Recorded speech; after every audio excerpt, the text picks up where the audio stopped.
ये जापी आमिया है या मुसलमान है या मियाँ है, या ये जो गौमसा आपने दिया तो ये आपको देने का अधिकार है कि नहीं है, और मुझे पहनने का अधिकार है कि नहीं है। दिल्ली में आप सारे लोगों का बहुत स्वागत है, खैर मकदम है। हमारी मुलाकात पिछले कई सालों से होती रही है और अलग अलग संगठनों के दोस्त साथी दिल्ली आते रहे हैं। अभी एक बहुत तफसील से, बहुत विस्तार से जो कानूनी नुक्ते हैं उनकी बात की गई है, और उससे यह मालूम होता है कि यह पूरी लड़ाई कितनी लंबी और कितनी मुश्किल, कितनी कठिन है। लेकिन उसके पहले जब मैं यहाँ आया और मैंने देखा कि प्रशांत जी गौमसा पहने हुए हैं, और फिर आने के बाद आपने वो झापी पहनाया हमको और गौमसा दिया, तो मैं ये सोच रहा था कि ये जापी आमिया है या मुसलमान है या मियाँ है, या ये जो गौमसा आपने दिया तो ये आपको देने का अधिकार है कि नहीं है, और मुझे पहनने का अधिकार है कि नहीं है, है ना। मान लीजिए कि आप में से कोई अपने घर का एक कमरा बोले कि मैं इस कमरे में ऐसी चीज़ रख रहा हूँ जिसको आमिया मुसलमान, या अगर कुछ लोग अपने आप को मियाँ बोलें तो मियाँ इस्तेमाल करते हैं, और उसमें जापी भी रहेगा, उसमें गौमसा भी रहेगा, उसमें बहुत सी दूसरी चीज़ें रहेंगी, रसोई का बाकी सामान जो आप इस्तेमाल करते हैं, और सरकार आके बोले आपको कि नहीं ये सारा आपका नहीं है, ये तो हमारा है, ये तो असमिया है या अहोमिया है, आपका सिर्फ लुंगी है, तो फिर आप पूछ सकती हैं, आप पूछ सकती हैं कि लुंगी का मतलब क्या, फिर मैं क्या पहनती हूँ, और मैं मुसलमान अहमिया होने के चलते वो पहन सकती हूँ कि नहीं, और मैं बोल सकती हूँ कि नहीं कि अहमिया मुसलमान ये पहनता है। तो ये किसने ये अधिकार ले लिया अपने ऊपर कि वो ये बतलाए कि ये सब चीज़ हमारा है और आपका सिर्फ इतना है, और आप इसको ये नहीं बोल सकते कि ये हमारा है ना। तो ये बात मैं आपको नहीं बताने की मुझे ज़रूरत है। अभी कुछ दिन पहले जो असम में गिरफ्तारियां हुई हैं, है ना, मियाँ म्यूज़ियम को सील किया गया है और गिरफ्तारी हुई है, वह क्या है इसको यहाँ बताने की कोई ज़रूरत नहीं है, वो क्यों हो रहा है ना। और ठीक कहा हमारे दोस्त ने कि आप पिछले 25 साल से लगभग जो लड़ाई लड़ रहे हैं, उस लड़ाई को आपने जितने धीरज के साथ लड़ा है, जितनी हिम्मत के साथ लड़ा है, जितने संयम के साथ लड़ा है, वह सलाम करने के योग्य है। मैं आपको सलाम करता हूँ। इसी कॉन्स्टिट्यूशन क्लब में यहीं पर इसको लेकर बहस हुई थी कुछ समय पहले, कुछ साल पहले, जब असम के कुछ इंटेलेक्चुअल्स आए थे और दिल्ली के भी इंटेलेक्चुअल्स थे, और उन्होंने कहा कि एनआरसी होना चाहिए, एनआरसी होना चाहिए, क्योंकि अहमिया लोगों के मन में बहुत डर है। उनको डर क्या है, बाहर से बहुत लोग आ रहे हैं और उनका ज़मीन, उनकी जो ज़मीन है, उनका जो खेत है, उन सब को लेकर उनको डर है कि बाहर के लोग आकर उन पर कब्जा कर लेंगे। तो ये डर वाजिब डर है, जायज़ डर है, और इसलिए एक रजिस्टर बनना बहुत ज़रूरी है जिससे पता चल जाए कौन असमिया है, कौन असमिया नहीं। कट ऑफ डेट की बात हुई 1971, 71 1971 बांग्लादेश के बनने का समय है। और मैंने उस समय भी कहा था, उन लोगों ने कहा कि देखिए ये मामला हिंदू मुसलमान नहीं है, है ना, अहमिया में सब शामिल है, मुसलमान भी शामिल है, अहमिया बोलने वाला मुसलमान शामिल है, अहमिया बोलने वाला हिंदू शामिल है। तो मामला कल्चर का है, संस्कृति का है, धर्म का नहीं है। ये उस समय यहाँ कहा गया कि आपको समझना चाहिए कि ये बाकी हिंदुस्तान नहीं है, ये दिल्ली नहीं है, ये बिहार नहीं है, ये कोई गुजरात नहीं है, ये असम है। असम में सब एक है ना, मुसलमान हिंदू, जो असमिया बोलता है वो एक है। और मैंने उस समय भी कहा था, इसी मंच से कहा था, ये एक बहुत ख़तरनाक चीज़ है जिसको आप शुरू कर रहे हैं, और ये आखिरकार मुसलमानों को टारगेट करेगा।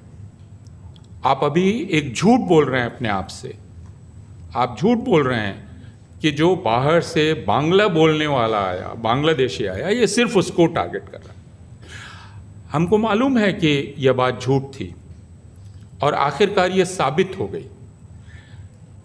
कुछ ऐसे सच हैं जिन सच पर समाज को बात करनी चाहिए। यहाँ जितने लोग हैं वो सब के सब मुसलमान हैं। एक आध को अगर हम छोड़ दें, प्रशांत जी को छोड़ दें, अपूर्वानंद को छोड़ दें, इनके नाम से लगता है हिंदू है। बहुत लोग कहते हैं कि ये हिंदू है ही नहीं। प्रशांत जी को वो हिंदू मानने से इनकार कर देते हैं, कहते हैं वो नाम रख लिया है, झूठ बोलते हैं, हिंदू नहीं है, वो भी मियाँ है। तो ठीक है, उसको कबूल करने में कोई हर्ज नहीं है। लेकिन मैं ये कह रहा हूँ कि यह बात मुसलमानों को बताने की ज़रूरत नहीं है कि असम में जिस वक्त अहमिया भाषा को लेकर बात शुरू हुई, ये जो असमी बोलते हैं, तो बंगाली खेदा, इसमें जिनकी थोड़ी उम्र ज़्यादा है, नहीं भी है, जो असम के इतिहास से परिचित हैं, उनको बंगाली खेदा का याद होगा। उस समय जो हिंसा हुई थी उसकी याद होगी। तो असम में बंगाली हिंदुओं को भी याद है कि उनके खिलाफ हिंसा क्या हुई थी। एक बार जब आप इस तरह की हिंसा शुरू करते हैं तो आखिरकार वह जाके एक ऐसा निशाना चुनती है जिस निशाने पर सारे लोग हमला कर सके। और असम में भी वह निशाना मुसलमान को ही होना था, इसमें कोई संदेह नहीं। प्रश्न ये था जो शुरू में करना चाहिए था कि असम में क्या सिर्फ असमिया बोलने वाले रहते हैं? असम में तो इतनी भाषाएं बोलने वाले रहते हैं। क्या एक ही भाषा है? बोडो भी तो एक भाषा है। राभा जाति के लोग क्या असमिया बोलते हैं? दूसरे आदिवासी जनजाति के लोग हैं जो वहाँ पर, वो सब के सब क्या असमिया बोलते हैं? लेकिन या मिशिंग हैं, बाकी लोग हैं। तो क्या कहा? मिशिंग को क्या कहा? राभा को क्या कहा? दूसरे लोगों को क्या कहा? कि तुमको अगर असमिया दायरे में शामिल होना है तो फिर उन्होंने क्या किया? नेल्ली क्यों हुआ? बोडोलैंड का कत्लेआम क्यों हुआ? वो इसलिए हुआ कि आपको असमिया बनना है। असमिया बनने का तरीका क्या है? मुसलमान के खिलाफ हिंसा करो, तो तुमको असमिया, इस दरवाजे को खोल दिया जाएगा, शामिल किया जाएगा, कहा जाएगा असमिया हो। ये हुआ। इस बात को हम लोग सालों से देख रहे थे, लेकिन इसमें हम सच नहीं बोल रहे थे। हम बराबर बोल रहे थे बेचारे असमिया लोगों के डर को समझो। लेकिन असमिया लोगों में ये डर पैदा किया जा रहा है, जिसकी बात हमारे दोस्त ने की। आप डर होता नहीं, डर को आप पैदा करते हैं। आप बतलाते हैं ये जो सामने वाला है इससे डरो, है ना। वो डर पैदा किया जाता है, और वो डर जब पैदा करने वाले ताकत में आ जाते हैं, जैसे असम में आज वो सत्ता में हैं, शासन में हैं, तब वो डर एक हिंसा का रूप ले लेता है। और इसलिए असम में हम लोग ये देख रहे हैं कि मामला सिर्फ एनआरसी का तो नहीं है। रंजन गोगोई साहब ने कहा, चाबुक चलाया कि एनआरसी को इतनी देर में करो, कर दिया। कितने लोग मरे उस बीच में अपना डॉक्यूमेंट लाने में, कितनी गाड़ियां उलट गईं, कितना एक्सीडेंट हुआ, इस सब की खबर हम लोग पढ़ते थे। यहाँ हमारे दोस्त बताते थे असम के कि लोग तबाह हैं। कागज़ कागज़ कागज़ कहाँ से रहेगा? फॉरेन ट्रिब्यूनल के बारे में मुझे बोलने की ज़रूरत नहीं है कि वो किस तरह से काम कर रहा है। अगर आप फॉरेनर ट्रिब्यूनल में हैं तो आपको प्रमोशन कैसे, आपका एक्सटेंशन कैसे होगा? आपका एक्सटेंशन होगा, इस साल आपने कितने लोगों को फॉरेनर डिक्लेयर किया? किसी ने 31 को किया, किसी ने 17 को किया। जिसने 17 को किया उसका नहीं हुआ एक्सटेंशन, जिसने 73 को किया उसका एक्सटेंशन हो गया। तो मतलब तुम जितना फॉरेनर डिक्लेयर करोगे तुम्हारा चांस उतना ज़्यादा है। तो इसमें न्याय कहाँ है, इंसाफ कहाँ है? ये बात तो बहुत साफ थी, उसको भी मान लिया। मेरे असम के मुसलमान दोस्तों ने ही कहा आप हमसे मत बोलिए कि एनआरसी गलत है, हम बोल रहे हैं एनआरसी ठीक है, ठीक है लागू कर दो। 19 लाख लोग निकले, उसमें मुसलमान कितने थे? 5 लाख से भी कम मुसलमान थे, ज़्यादा तो हिंदू ही निकल गए ना लिस्ट से। तो फिर असम सरकार ने क्या कहा, ये लिस्ट हम नहीं मानते। सोनोवाल ने भी उस समय कहा था, मुझे याद है, कि ये प्रोसेस तब तक चलता रहेगा जब तक जो बाहरी है उसको हम बाहर नहीं कर दें और जो भीतरी है उसको भीतर नहीं कर लें। इसका मतलब क्या हुआ? मतलब एक प्रोसेस आपने किया, वो प्रोसेस यहां खत्म हुआ, लेकिन आप कह रहे हैं नहीं नहीं, जब तक हमारी सरकार सेंटर में है ये प्रोसेस तब तक चलता रहेगा जब तक जिसको हम बाहरी मानते हैं उसको हम बाहर नहीं कर देंगे और जिसको हम अपना मानते हैं उसको अंदर नहीं कर लेंगे। ये स्टेटमेंट मैंने पढ़ा। इसका मतलब क्या, ये एंडलेस है। उसके बाद बीजेपी गवर्नमेंट ने इसको मानने से इनकार कर दिया, स्टेट गवर्नमेंट ने, कि हम नहीं मानते, फिर से करो इसको। फिर उन्होंने पूरे देश में कहा कि हम करेंगे और उसके साथ सीए ले आए और उसमें भी बात बहुत साफ थी। ये कहा गया कि सीए से भारत के मुसलमानों को तो डरने की ज़रूरत ही नहीं है, क्योंकि ये तो आपका सिटीजनशिप ले नहीं रहा है, ये तो पाकिस्तान, बांग्लादेश, अफगानिस्तान के बेचारे उन हिंदू सिख लोगों को सिटीजनशिप दे रहा है जिन पर अत्याचार हो रहा है वहाँ पर बहुत ज़्यादा। मान लिया, लेकिन भारत के गृह मंत्री ने क्या कहा था, या प्रधानमंत्री ने, उन्होंने कहा 2 प्रोसेस एक साथ चलेगा, ये और एनआरसी। और ये बात भी वहाँ कही गई, भाषणों में साफ साफ कही गई कि हम भारत में जितने बाहरी हैं उनको बाहर करेंगे और जिनके पास कागज़ नहीं होगा उनको सीए से अंदर ले आएंगे। अब अगर हमारे वकील दोस्त खड़े होंगे तो वो उनसे बहस करेंगे, ये कैसे हो सकता है, आप सीए का जो कानून है उसमें तो आप कह रहे हैं 2014 तक का, और फिर उसको बांग्लादेश का होना चाहिए, उसको अफगानिस्तान का होना चाहिए, वो बांग्लादेश का कागज़ कहाँ से लाएगा? लेकिन भारत के गृह मंत्री जो भाषण दे रहे थे चारों तरफ, वो भाषण ये दे रहे थे कि हिंदू को कोई कागज़ दिखाने की ज़रूरत ही नहीं है, आप तो बोलिएगा हम अंदर कर लेंगे, बाकी को हम बाहर कर देंगे। बाकी कौन है? बाकी तो सिर्फ मुसलमान है ना, जिसको आप कहते हैं बांग्लादेशी है, रोहिंग्या है, दीमक है, मालूम नहीं क्या क्या है, वो दीमक है, वो चाट रहा है भारत को, उसको बाहर करना है। तो ये पूरी राजनीति है जिसमें असम केंद्र में था और इस बात को पूरे भारत में समझा नहीं गया। असम पर कभी चर्चा नहीं हुई, असम को चर्चा से बाहर रखा गया। असम में जो खतरा बन रहा था, जो खतरा पूरे भारत को कब्जे में लेने वाला था, उसको नहीं समझा गया। आज अब हमारे वो सामने है कि जो असम में किया गया वो पूरे भारत में हो रहा है, जैसे जो कश्मीर में किया गया वो पूरे भारत में हो रहा है। तो इसलिए जो आप संघर्ष कर रहे हैं वह संघर्ष आप सिर्फ अपने लिए नहीं कर रहे हैं, आप पूरे भारत के लिए कर रहे हैं। आप सिर्फ ये ध्यान रखिए कि ये सिर्फ असमिया मुसलमानों के लिए नहीं है, ये पूरे भारत के मुसलमानों के लिए है। सिर्फ भारत के मुसलमानों के लिए नहीं है, बल्कि भारत के हिंदू मुसलमानों के संबंध के लिए भी है, जिसकी बात अभी यहाँ की गई। आप ये कहना चाहते हैं ये जापी हमारा भी है, ये वंशा हमारा भी है। इसलिए मैं अगर अपने रहने सहने का एक म्यूजियम बनाऊंगा, अपने लाइफ का म्यूजियम बनाऊंगा, जिंदगी का म्यूजियम बनाऊंगा, तो उसमें ये सारी चीज रहेगी। ये भारत हमारा भारत है। कोई ये नहीं बोल सकता कि इस भारत में किसको क्या रखने का अधिकार है, क्या रखने का अधिकार नहीं है, कौन टोपी पहनेगा, कौन टोपी नहीं पहनेगा, कौन हिजाब पहनेगा, कौन हिजाब नहीं पहनेगा, ये मैं फैसला करूंगा जिसको करना है, कोई दूसरा फैसला नहीं करेगा। इसलिए आपको अपनी बात कहने की पूरी आज़ादी है। ये दिल्ली आपकी दिल्ली है, ये दिल्ली कुछ लोगों की दिल्ली नहीं है जो हिंदी बोलते हैं या बाकी लोग करते हैं, या आप सब लोगों की दिल्ली है।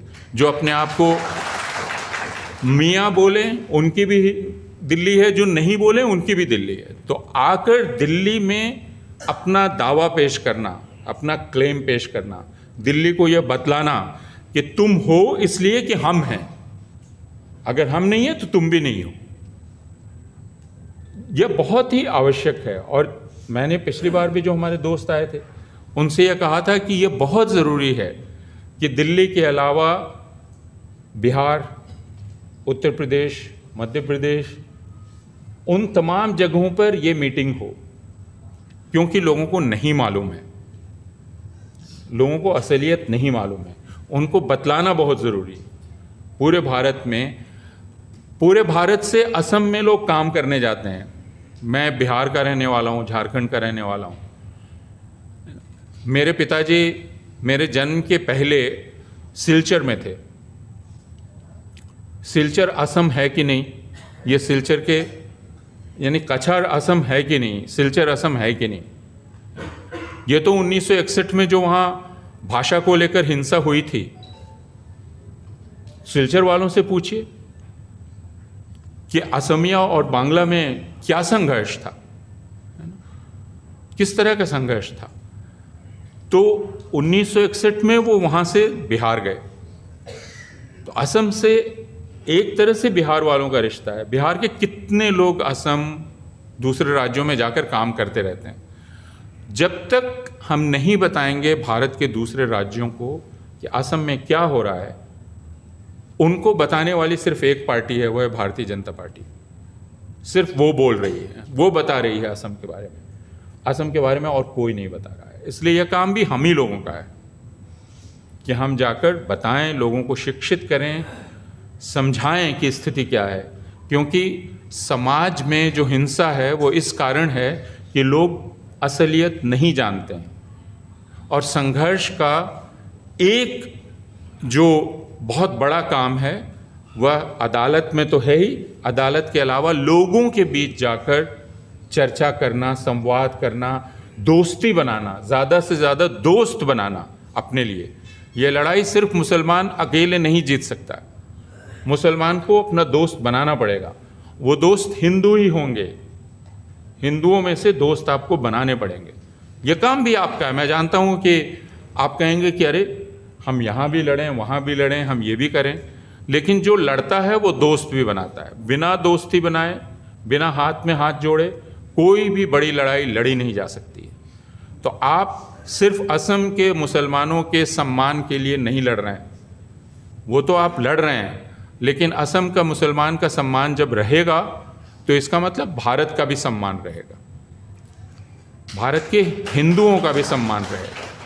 इसलिए मैं आपको एक बार फिर से सलाम करता हूँ, नमस्कार करता हूँ, शुक्रिया अदा करता हूँ कि आप अभी तक पीछे नहीं हटे हैं, आपने धीरज नहीं छोड़ा है, हिम्मत नहीं छोड़ी है, न्याय पर विश्वास नहीं छोड़ा है। और यह बात मैं फिर कहता हूँ कि भारत में अगर न्याय, इंसाफ, न्याय नाम की कोई चीज़ है, ये कैसे पता चलता है? ये तब पता चलता है जब जिसके साथ नाइंसाफ़ी हुई है वो न्याय की लड़ाई लड़ सकता है ना? आप कब से लड़ रहे हैं? 2013 से बात की ना। मैं कई बार सोचता हूँ ज़किया जाफरी के बारे में सोचिए, 2002 से लड़ रही है, 20 साल।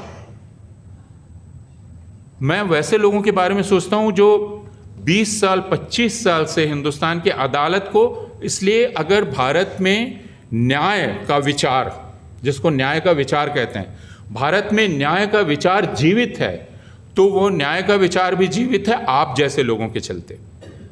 क्योंकि आप बार बार सर्वोच्च न्यायालय को कहते हैं न्याय है और तुमको न्याय करना है ना?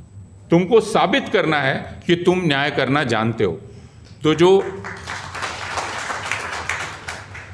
बांग्ला में एक बहुत पहले इप्टा का गीत था कि जो विचारपति है, जो विचार करता है, उसका भी विचार होगा, है ना। तो आप ये बार बार उनको याद दिलाते हैं कि विचारपति, विचार करो, लेकिन तुम्हारा भी विचार होगा, है ना। बहुत बहुत धन्यवाद।